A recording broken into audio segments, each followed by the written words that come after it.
together to kind of start a new journey of collaboration to kind of integrate the strengths of Mangalore and Dakshin Kannada. ನಮ್ಮ ಜಿಲ್ಲೆಗೆ ಇರುವಂಥ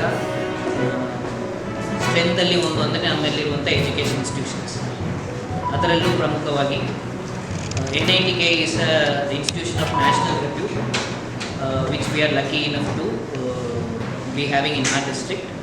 So NITK has been part of a lot of innovation and producing a lot of stalwarts who have been achieving a lot of things across the world. Beyond the wall of the NITK also. I know there are 25 engineering colleges who are very kind to connect and see how together we can build a model institutions and model district also. That is the original vision. And we also know that Mangalore has a lot of potential. We Indians are very modest people. Mangaloreans are extra modest people.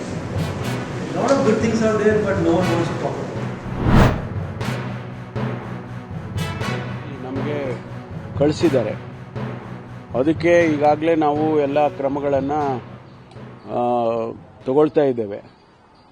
ಎಲ್ಲೆಲ್ಲಿ ನಮ್ಮ installations ಇದೆ, power installations ಇರ್ಬೋದು, irrigation, drinking ವಾಟರ್ದು ಡ್ಯಾಮ್ಗಳಿರ್ಬೋದು, airports ಇರ್ಬೋದು, ಎಲ್ಲೆಲ್ಲಿ sensitive points ಇದೆ ಅಲ್ಲೆಲ್ಲ ಈಗಾಗಲೇ ನಾವು ನಮ್ಮ ಫೋರ್ಸನ್ನು, ಅಂದರೆ ಪೊಲೀಸ್ನಲ್ಲಿ ನಮ್ಮಲ್ಲಿ ಇಂಡಸ್ಟ್ರಿಯಲ್ ಸೆಕ್ಯೂರಿಟಿ ಫೋರ್ಸ್ ಅಂತ ಒಂದಿದೆ, ಅವರನ್ನು ಎಲ್ಲೆಲ್ಲಿ ನಾವು ಡಿಪ್ಲಾಯ್ ಮಾಡಬೇಕು ಅಲ್ಲೆಲ್ಲ ಮಾಡಿದ್ದೇವೆ, including airport, including our other establishment, big establish. ಅದರ ಜೊತೆಗೆ ಇಂಟೆಲಿಜೆನ್ಸ್ ವಿಂಗನ್ನು ಕೂಡ ಸ್ವಲ್ಪ ಸೆನ್ಸಿಟೈಸ್ ಮಾಡಿ ಇನ್ಫಾರ್ಮೇಷನ್ ಗ್ಯಾದರಿಂಗ್ ಮಾಡೋದಕ್ಕೆ ಮತ್ತು ಕೇಂದ್ರದ ಏಜೆನ್ಸಿಯವ್ರ ಜೊತೆಯಲ್ಲೂ ಕೂಡ ಸಂಪರ್ಕ ಇಟ್ಕೊಳ್ಳೋದಕ್ಕೆ ಸೂಚನೆ ಕೊಟ್ಟಿದ್ದೇವೆ. ಸಿವಿಲ್ ಡಿಫೆನ್ಸ್ನವ್ರನ್ನ ಒಂದು ಡ್ರಿಲ್ ಮಾಡಬೇಕು ಹಾಗೆ ಅಂತೇಳಿ ಸೂಚನೆ ಕೊಟ್ಟಿದ್ದಾರೆ. ಅದನ್ನು ಇವತ್ತು ಪ್ರಾರಂಭ ಮಾಡ್ತಿದ್ದೇವೆ. 4 ಗಂಟೆಗೆ ನಮ್ಮ ಏನು ಫೈರ್ ಫೋರ್ಸ್ ಕಚೇರಿ ಇದೆ ಅಲ್ಲಿ ಸೂರತ್ ಅಲ್ಲಿ ಮಾಡ್ತಾ ಇದ್ದಾರೆ. ಜಿಲ್ಲೆಗಳಿಗೂ ಕೂಡ ಸೂಚನೆ ಹೋಗಿದೆ.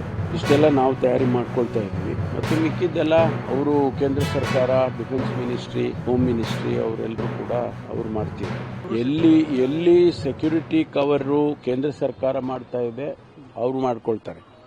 ಎಲ್ಲಿ ರಾಜ್ಯ ಸರ್ಕಾರದ ಜವಾಬ್ದಾರಿ ಇದೆ, ನಮ್ಮ ಸ್ಟೇಟ್ ಎಸ್ಟಾಬ್ಲಿಷ್ಮೆಂಟ್ಸ್ಗಳಿದ್ದಾವೆ, ಅವು ಕೂಡ ಬಹಳ ದೊಡ್ಡ ಪ್ರಮಾಣದಲ್ಲಿ ಇರ್ತಕ್ಕಂಥವು, ಅದನ್ನೆಲ್ಲ ನಾವು ಮಾಡ್ಕೊಳ್ತೀವಿ. ಬೆಂಗಳೂರಿನಲ್ಲೂ ಕೂಡ ಈಗಾಗಲೇ ನಮ್ಮ ಲೋಕಲ್ ಪೊಲೀಸಿಗೆ ಸೆನ್ಸಿಟೈಸ್ ಮಾಡಿದ್ದೇವೆ. ಎಲ್ಲರೂ ಕೂಡ ಎಚ್ಚರಿಕೆಯಿಂದ ಇರಬೇಕು ಅಂತೇಳಿ ಸೂಚನೆಯನ್ನು ಕೊಟ್ಟಿದ್ದೇವೆ. ಯಾಕೆಂದರೆ ಇದು ದೇಶದ ಭದ್ರತೆಯ ಪ್ರಶ್ನೆ ಇದು. ನಾವು ಈ ಸಂದರ್ಭದಲ್ಲಿ ನಮ್ಮ ಎಲ್ಲ ಸಣ್ಣ ಪುಟ್ಟ ಏನಾದರೂ ವ್ಯತ್ಯಾಸಗಳಿದ್ರೆ ಅಥವಾ ಅಭಿಪ್ರಾಯಗಳಿದ್ರೆ ಅವೆಲ್ಲ ಬದಿಗೊತ್ತಿ ದೇಶದ ರಕ್ಷಣೆಗೆ ನಾವು ಜೊತೆಯಲ್ಲಿ ಇರಬೇಕು, ಕೈಜೋಡಿಸಬೇಕು ಅನ್ನುವಂಥದ್ದು ಆ ದೃಷ್ಟಿಯಲ್ಲಿ ನಾವು ಮಾಡ್ತೀವಿ.